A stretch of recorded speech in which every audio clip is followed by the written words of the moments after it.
Kota thermal gate पर joint venture के विरोध में पिछले 61 दिनों से यहाँ धरना प्रदर्शन, कार बहिष्कार, 1 घंटे कार बहिष्कार चल रहा है और साथ में क्रमिक अनशन भी चल रहा है, जिसका 12वां दिन है। आज कुछ अधिकारी और कर्मचारी यहाँ पे बैठे हुए हैं, महिला कर्मचारी बैठे हुए हैं, इनसे हम बातें करेंगे उनकी क्या समस्याएं हैं, कैसे किस मांगों को लेकर वो यहाँ पे धरने पे बैठे हैं। जॉइंट वेंचर मुर्दाबाद मुर्दाबाद मुर्दाबाद।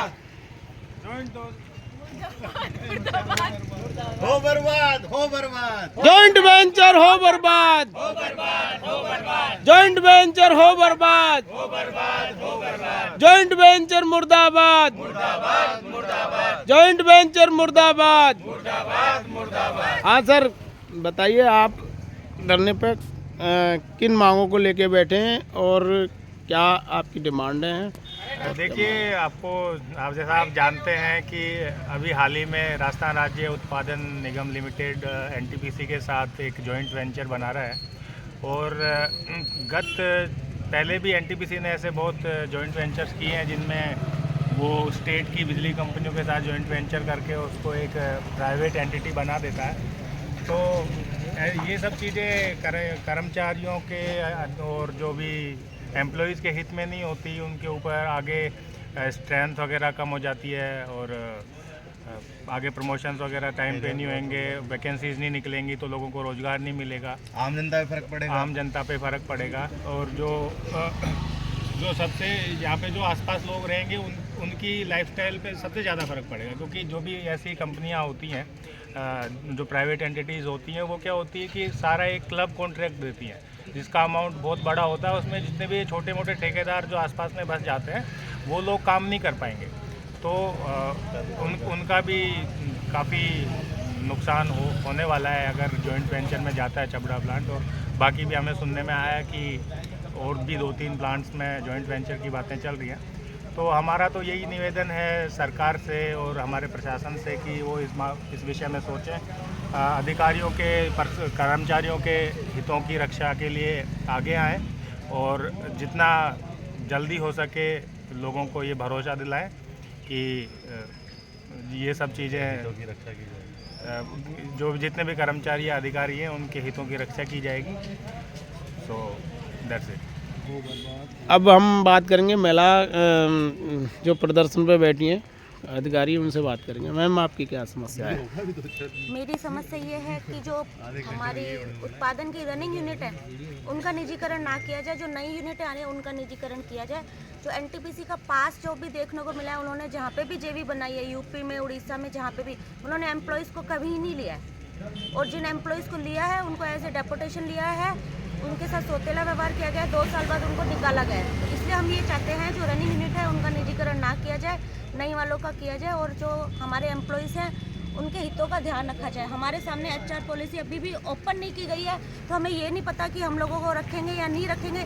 तो सबसे पहले गवर्नमेंट को एचआर पॉलिसी हमारे जो एम्प्लॉयज़ है उनके सामने ओपन करना चाहिए। लेकिन हमारे यहाँ पे ये ट्रेंड चला आ रहा है कि सब एचआर पॉलिसी को सबसे लास्ट में ये लोग ओपन करते हैं, जिसमें फिर हम एम्प्लॉयज़ कुछ नहीं कर पाएंगे।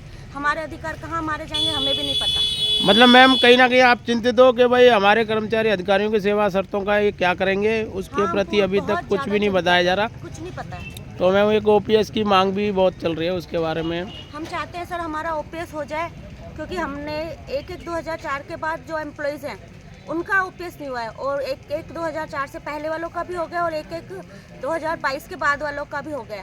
तो अगर हम लोगों की नौकरी चली जाती है तो ऐसा है कि 15 साल से जिनके ऊपर जिनकी नौकरी हो गई है उनको कुछ हिस्सा तो पेंशन का मिलेगा, तो पेंशन के भरोसे ही जी लेंगे, क्योंकि जेवी के हिसाब से तो हमारी नौकरी जाने की नौबत तो आ ही चुकी है, तो ओपीएस तो मिल जाए। मैम, अगर आपकी ये सरकार मांगे नहीं मानती है या प्रशासन आपकी मांगे नहीं मानता, तो आप आगे की क्या रणनीति रहेगी आप लोगों की? आगे हमारा आंदोलन बहुत तेज हो जाएगा, हो सकता है ये उग्र रूप भी ले ले। आज हम अनशन पे बैठे, आगे ये अनशन आमरण अनशन में भी बदल सकता है। और मैम, और किस हद तक जा सकते हैं आप? हम आर पार की लड़ाई लड़ेंगे फिर।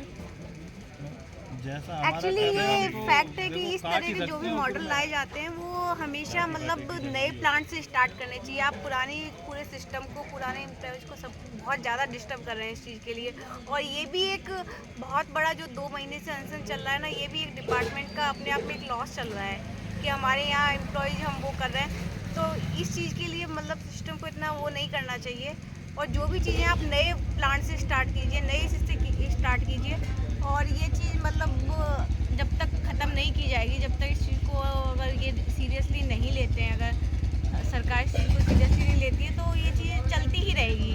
क्योंकि एम्प्लॉयज़ का अनहित है इसमें। और मतलब इस एज पे और इस पे मतलब उस पॉइंट पे आने के बाद इतनी लोगों ने इतनी लंबी सर्विस निकाल ली है, अब वो अपनी सर्विस के साथ मतलब उनके साथ वो हो रहा, तो ये एक्चुअली क्लियर कट धोखा है उनकी जॉब के साथ। मतलब आप कहना चाहते हो मैं ये जेवी है, जॉइंट वेंचर है, ज़बरदस्ती आप लोगों पर थोपा जा रहा है, इसके मतलब ये एक्चुअली धोखा है। क्योंकि किसी ने 10 साल सर्विस कर ली, 15 साल सर्विस कर ली, 20 साल सर्विस, आप ये चीज़ नए जो भी अब नए रोजगार आ रहे हैं, नए लोग आ रहे हैं, नए प्लांट खड़े कीजिए, नए लोगों के लिए ये चीज़ स्टार्ट कीजिए स्टार्टिंग से, तो वो उस चीज़ से स्टार्ट होंगे। अभी ये चीज़ आप आधी लोगों की जॉब निकल गई, इतनी जॉब निकल गई, अब आप उनको डिस्टर्ब कर रहे हैं, उनके प्लांट को वो कर रहे हैं, आप उनको इधर उधर स्विच करेंगे, उनकी सब मतलब सीनियरिटी सब डिस्टर्ब होगी, सब कुछ इसमें मतलब बहुत ज़्यादा लॉस होगा। सबसे ज़्यादा परिवार डिस्टर्ब होगा, फैमिली डिस्टर्ब हो जाएगी।